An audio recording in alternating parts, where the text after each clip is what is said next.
നമസ്കാരം. P S C ട്രിക്സിൻ്റെ ഏറ്റവും പുതിയ വീഡിയോയിലേക്ക് എല്ലാ കൂട്ടുകാർക്കും സ്വാഗതം. അപ്പം ഇന്നത്തെ വീഡിയോയിൽ നമ്മൾ ചർച്ച ചെയ്യുന്നത് നമ്മുടെ സുപ്രധാന നിയമങ്ങൾ എന്ന ഭാഗത്തു നിന്നും പി എസ് സി ചോദിച്ചിട്ടുള്ള ചോദ്യങ്ങളാണ്. അതായത് അതും നമ്മുടെ തൊഴിൽ വീതിയിൽ നമ്മുടെ കഴിഞ്ഞ മെയ് 17 തൊഴിൽ വീതിയിൽ നമ്മുടെ സുജേഷ് പുറക്കാട് സർ തയ്യാറാക്കിയ പ്രധാനപ്പെട്ട പോയിന്റ്സും എടുത്ത ഫാക്റ്റും അടങ്ങിയ പോയിന്റ്സ് ആണ് ഈ വീഡിയോ നിങ്ങളുമായി ചർച്ച ചെയ്യുന്നത്. ഓക്കെ അല്ലേ? യെസ്. അപ്പം ഒന്നാമത്തെ ക്വസ്റ്റ്യൻ ആണ്, കേരള വനിതാ കമ്മീഷനുമായി ബന്ധപ്പെട്ട പ്രസ്താവനകളിൽ തെറ്റായ പ്രസ്താവന ഏത് എന്നാണ് ചോദ്യം. ഓക്കെ, നമുക്ക് ഒന്നാമത്തെ പ്രസ്താവനയിൽ കടന്നു പോവാം. കേരള വനിതാ കമ്മീഷന്റെ ആദ്യ ചെയർപേഴ്സൺ സുഗതകുമാരിയാണ്. അത് ശരിയായ പ്രസ്താവനയല്ലേ? ശരിയായ പ്രസ്താവനയാണ്. കേരള വനിതാ കമ്മീഷന്റെ ആദ്യ ചെയർപേഴ്സൺ സുഗതകുമാരിയാണ്. ഇനി ഈ കേരള വനിതാ കമ്മീഷൻ ചെയർപേഴ്സന്റെ കാലാവധി 3 വർഷമാണ് എന്നാണ് രണ്ടാമത്തെ പ്രസ്താവന പറയുന്നത്. അത് തെറ്റായ പ്രസ്താവനയാണ്. കേരള വനിതാ കമ്മീഷൻ ചെയർപേഴ്സന്റെ കാലാവധി 5 വർഷമാണ്. എത്ര വർഷമാണ്? 5 വർഷം ല്ലേ? ഓർത്തു വെക്കണേ. ഇനി കേരള വനിതാ കമ്മീഷനിൽ ചെയർപേഴ്സണെ കൂടാതെ 4 അംഗങ്ങളും ഒരു മെമ്പർ സെക്രട്ടറിയും ഉണ്ട്. കേരള വനിതാ കമ്മീഷനിൽ ഒരു ചെയർപേഴ്സണും ഒരു ചെയർപേഴ്സണെ കൂടാതെ 4 അംഗങ്ങളും ഒരു മെമ്പർ സെക്രട്ടറിയും ഉണ്ടല്ലേ. കേരള വനിതാ കമ്മീഷന്റെ പ്രസിദ്ധീകരണമാണ് സ്ത്രീ ശക്തി. ഇത്രയും കാര്യങ്ങൾ ഓർത്തൂടെ.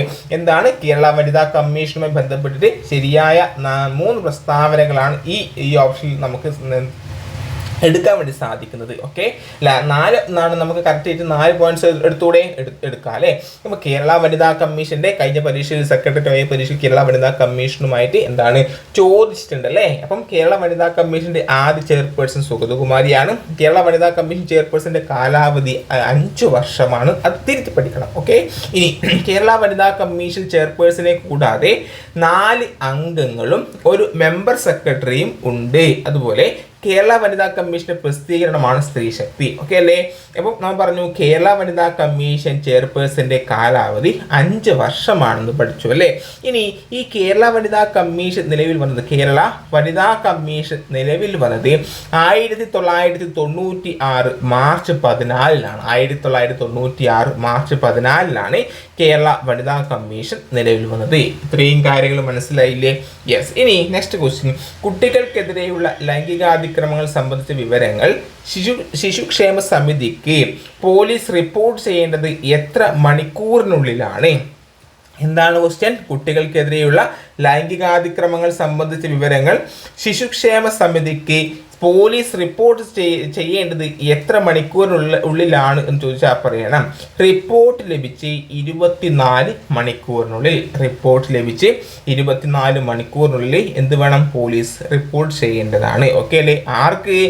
ശിശുക്ഷേമ സമിതിക്ക് മുമ്പാകെ പോലീസ് റിപ്പോർട്ട് ചെയ്യേണ്ടത് റിപ്പോർട്ട് ലഭിച്ചതിന് ശേഷം പോലീസിന് റിപ്പോർട്ട് ലഭിച്ചതിന് ശേഷം 24 മണിക്കൂറിനുള്ളിലാണ്.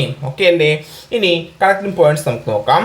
പോക്സോ ആക്ട് പ്രകാരം കുട്ടികൾക്കെതിരെയുള്ള ലൈംഗികാതിക്രമങ്ങൾ സംബന്ധിച്ച വിവരങ്ങൾ റിപ്പോർട്ട് ലഭിച്ച് 24 മണിക്കൂറിനുള്ളിൽ പോലീസ് ചൈൽഡ് വെൽഫെയർ കമ്മിറ്റിയുടെ ശ്രദ്ധയിൽപ്പെടുത്തണം എന്നാണ് നിഷ്കർഷിച്ചിട്ടുള്ളത്. ഓക്കെ അല്ലേ. യെസ്. ഇനി ഇന്ത്യയിൽ കുട്ടികൾക്കെതിരായ ലൈംഗികാതിക്രമങ്ങൾ തടയാനായി 2012 കൊണ്ടുവന്ന നിയമമാണ് പോക്സോ ആക്ട്. പോക്സോ ആക്ട് ഏത് വർഷമാണ്? 2012 ല്ലേ. എന്താണ് പോക്സോന്റെ full form? Yes, protection of children from sexual offences act. പോക്സോന്റെ ഫുൾ ഫോം പഠിക്കണേ. Protection of children from sexual offences act. Okay അല്ലേ. ഇനി ഈ പോക്സോ ആക്ടിന്റെ പ്രധാന ലക്ഷ്യം ലൈംഗികാതിക്രമം, ലൈംഗിക പീഡനം, അശ്ലീലത തുടങ്ങിയ കുറ്റകൃത്യങ്ങളിൽ നിന്നും ആരെ സംരക്ഷിക്കുക എന്നാണ്? കുട്ടികളെ സംരക്ഷിക്കുക എന്നാണ്. ഈ പോക്സോ ആക്ട് 2012 നവംബർ 14-ലാണ് പോക്സോ ആക്ട് പ്രാബല്യത്തിൽ വന്നത്. PS ചോദിച്ചിട്ടുണ്ട് പോക്സോ ആക്ട് പ്രാബല്യത്തിൽ വന്നത് 2012 നവംബർ 14-ലാണ്. ഓക്കെ അല്ലേ.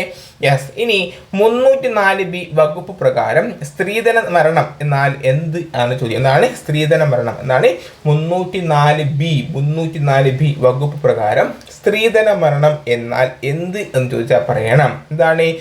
ഒരു സ്ത്രീക്ക് പൊള്ളലോ ശരീരത്തിനേറ്റ ക്ഷതമോ അവരുടെ വിവാഹം കഴിഞ്ഞ് 7 വർഷത്തിനുള്ളിൽ, ഇവിടെ ഇമ്പോർട്ടൻ്റ് ആണ് എന്ത്, 7 വർഷം, ഒരു സ്ത്രീക്ക് പൊള്ളലോ ശരീരത്തിനേറ്റ ക്ഷതമോ അവളുടെ വിവാഹം കഴിഞ്ഞ് 7 വർഷത്തിനുള്ളിൽ അസ്വാഭാവികമായി സംഭവിക്കുന്നതോ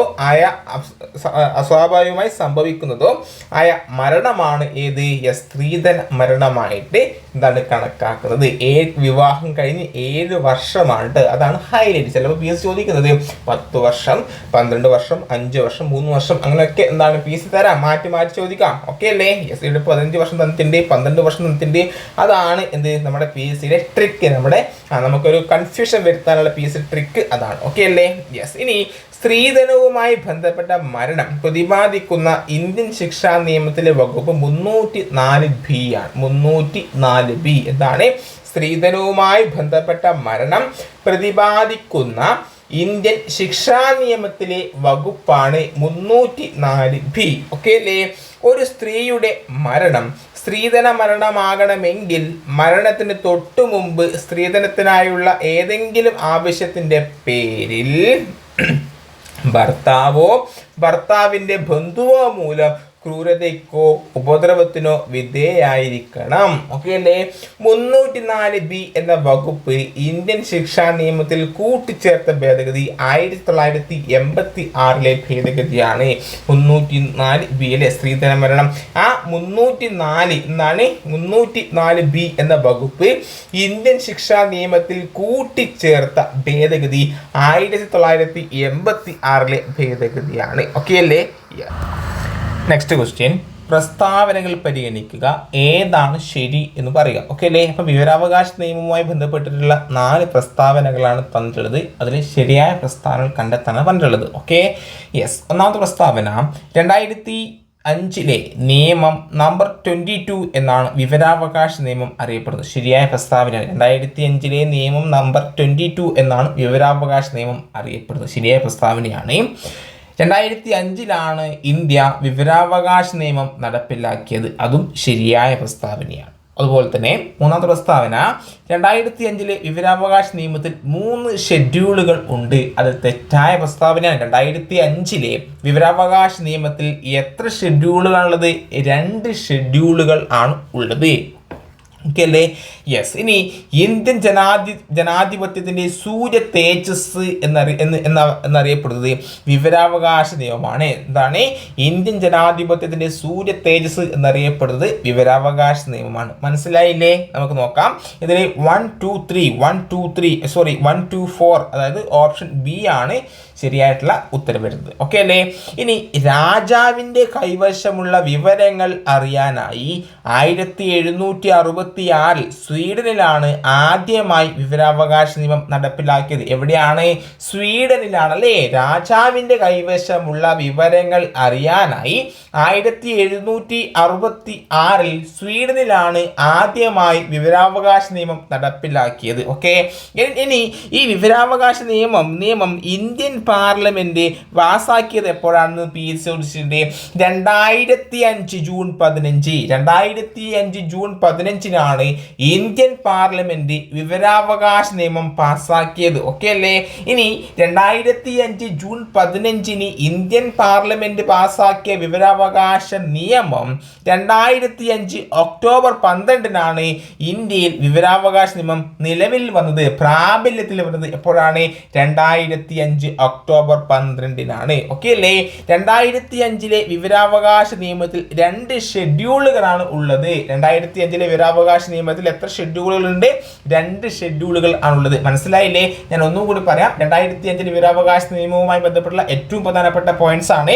2005 നിയമം നമ്പർ 22 എന്നാണ് വിവരാവകാശ നിയമം അറിയപ്പെടുന്നത്.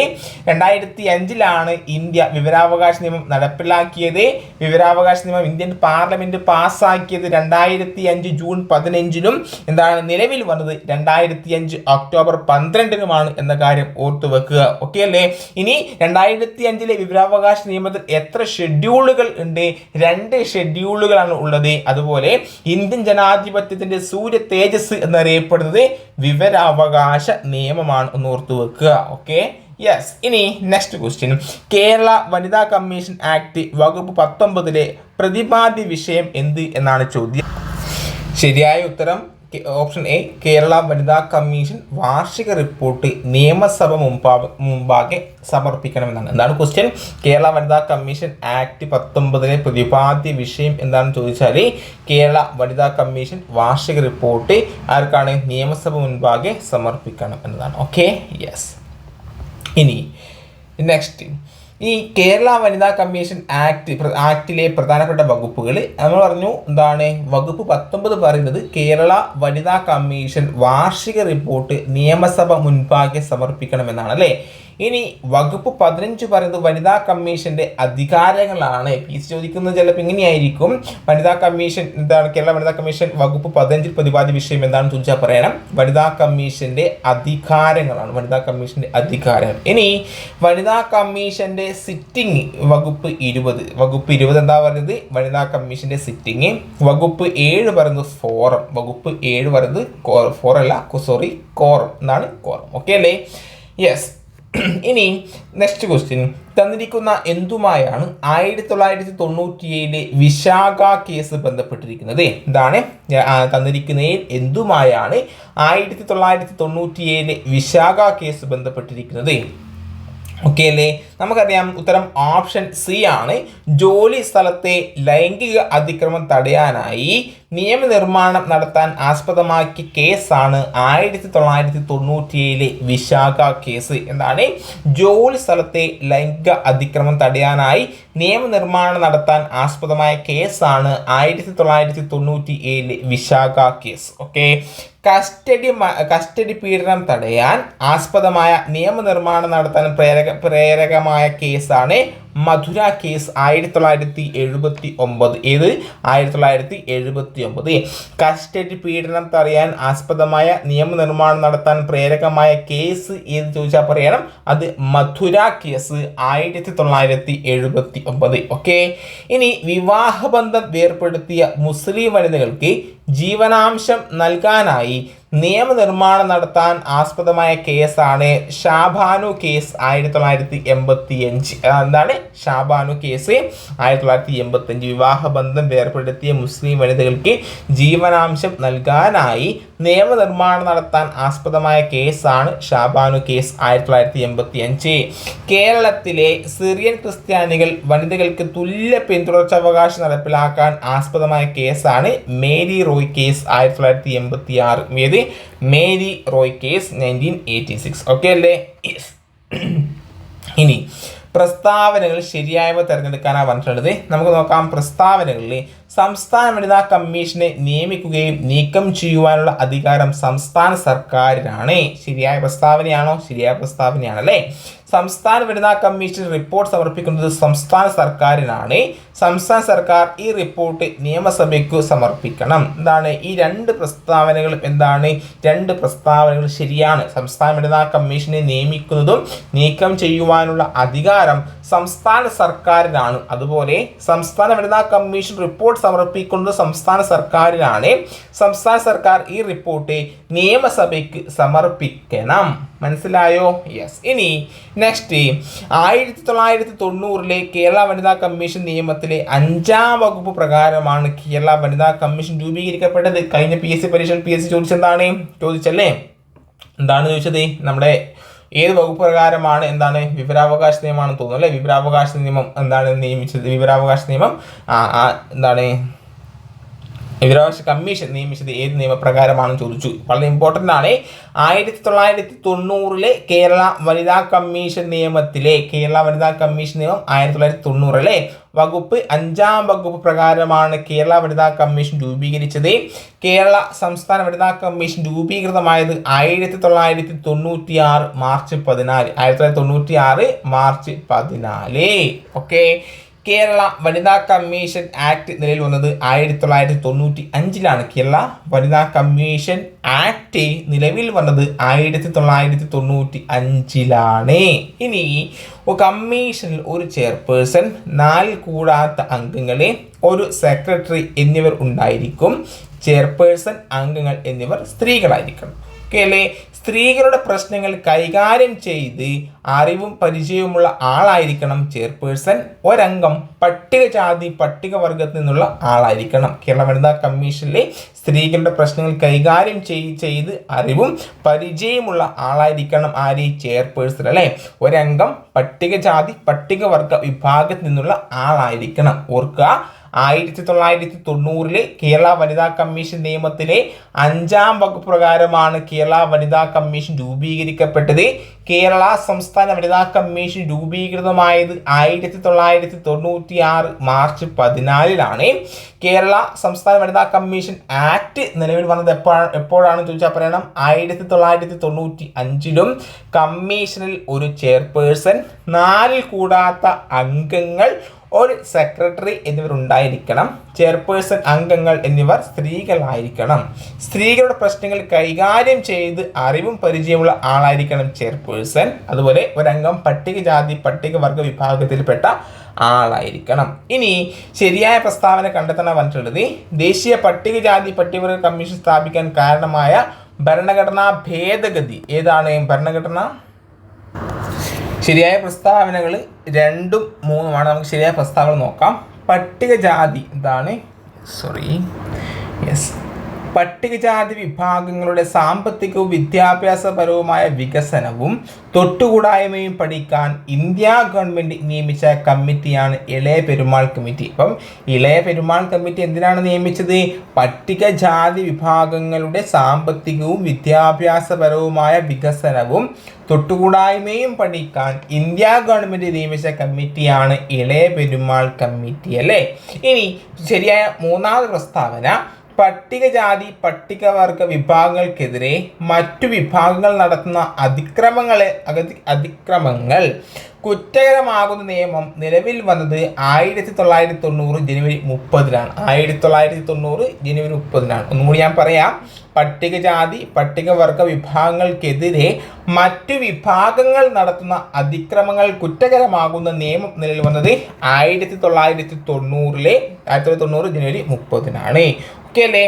1ാം പ്രസ്താവന തെറ്റാണ്. കാരണം ദേശീയ പട്ടികജാതി പട്ടികവർഗ കമ്മീഷൻ സ്ഥാപിക്കാൻ കാരണമായ ഭരണഘടനാ ഭേദഗതി 1990 65-ാം ഭരണഘടനാ ഭേദഗതിയാണ്. ഓർത്തുവെച്ചോ, ദേശീയ പട്ടികജാതി പട്ടികവർഗ കമ്മീഷൻ സ്ഥാപിക്കാൻ കാരണമായ ഭരണഘടനാ ഭേദഗതി ഏതാണ് എന്ന് ചോദിച്ചാൽ 1990 65-ാം ഭരണഘടനാ ഭേദഗതിയാണല്ലേ. ദേശീയ പട്ടികജാതി പട്ടികവർഗ കമ്മീഷനെ ദേശീയ പട്ടികജാതി കമ്മീഷൻ എന്നും ദേശീയ പട്ടികവർഗ കമ്മീഷൻ എന്നിങ്ങനെ 2 സ്ഥാപനങ്ങളാക്കാൻ കാരണമായ ഭരണഘടനാ ഭേദഗതി 2003 89-ാം ഭരണഘടനാ ഭേദഗതിയാണ്. ഓർത്തു വെക്കേണ്ടത് എന്താണ്? ദേശീയ പട്ടികജാതി പട്ടികവർഗ കമ്മീഷനെ സ്പ്ലിറ്റ് ചെയ്തിട്ട് എന്താക്കി? എന്താണ് വേർപെടുത്തി അല്ലേ. ദേശീയ പട്ടികജാതി കമ്മീഷൻ എന്നും ദേശീയ പട്ടികവർഗ കമ്മീഷൻ എന്നും 2 സ്ഥാപനങ്ങളാക്കാൻ കാരണമായ ഭരണഘടനാ ഭേദഗതി 2003 89-ാം ഭരണഘടനാ ഭേദഗതി എങ്കിൽ ദേശീയ പട്ടികജാതി കമ്മീഷൻ രൂപീകൃതമായത് 2004 ദേശീയ പട്ടികജാതി കമ്മീഷനെ കുറിച്ച് പ്രതിപാദിക്കുന്ന ഭരണഘടനാ അനുച്ഛേദം 338 എന്താണ്? PS എത്രയോ തവണ എന്താണ് ചോദിച്ച ചോദ്യമാണ്. ദേശീയ പട്ടികജാതി കമ്മീഷനെ കുറിച്ച് പ്രതിപാദിക്കുന്ന ഭരണഘടനാ അനുച്ഛേദം ഏതാണ്? 338. ദേശീയ പട്ടികജാതി കമ്മീഷന്റെ ആസ്ഥാനം എവിടെയാണ്? ന്യൂഡൽഹി അല്ലേ. എങ്കിൽ നമ്മൾ പറഞ്ഞു ദേശീയ പട്ടികജാതി കമ്മീഷൻ 2004 ആസ്ഥാനം ന്യൂഡൽഹി. എത്രയാണ് ആർട്ടിക്കിൾ? 338 അല്ലേ.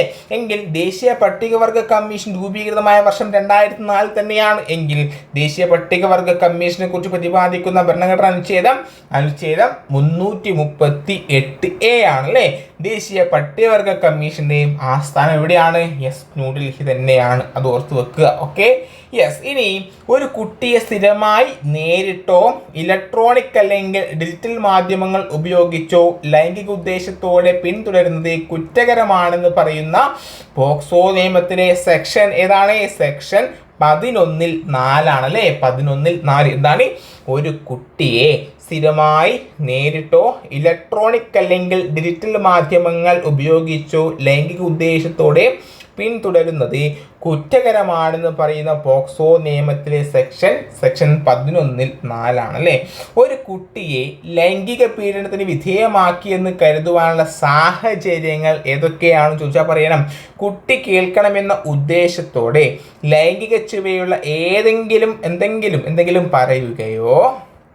എന്തെങ്കിലും പറയുകയോ ശബ്ദം പുറപ്പെടുവിക്കുകയോ ചെയ്യുക. അതുപോലെ കുട്ടികളെ ഏതെങ്കിലും ആംഗ്യമോ ശരീരഭാഗമോ വസ്തുവോ സാധനമോ പ്രദർശിപ്പിക്കുക. ആംഗ്യമോ ശരീരഭാഗമോ വസ്തുവോ സാധനമോ പ്രദർശിപ്പിക്കുക.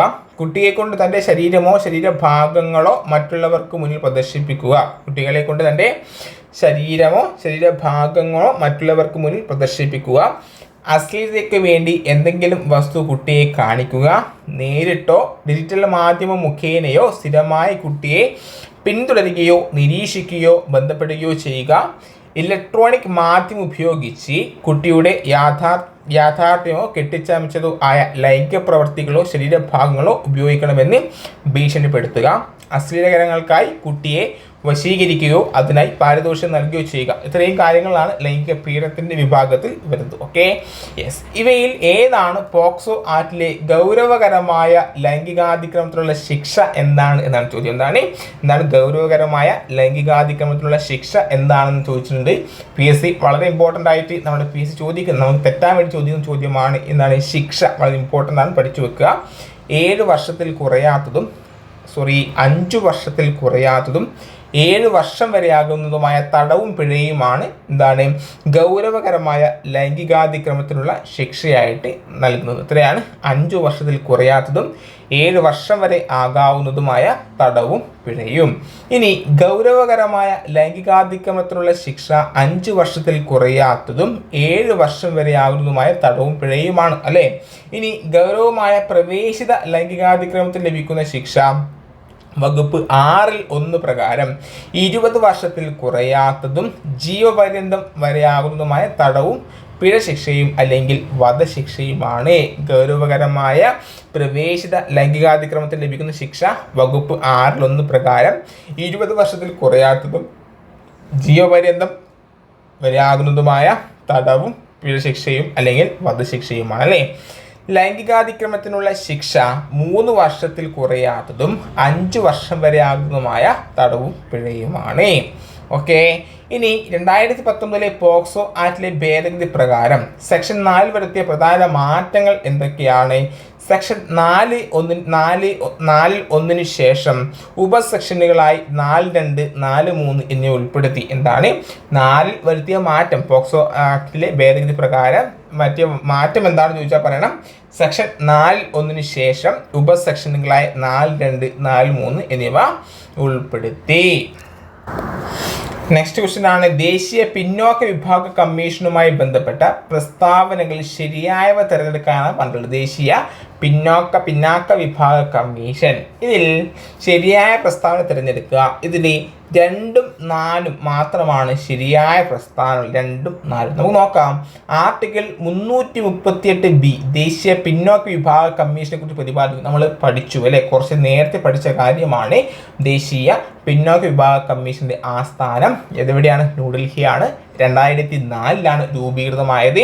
ആർട്ടിക്കിൾ 338B അല്ലേ. അപ്പോൾ നമ്മൾ 338 എന്താ പഠിച്ചത്?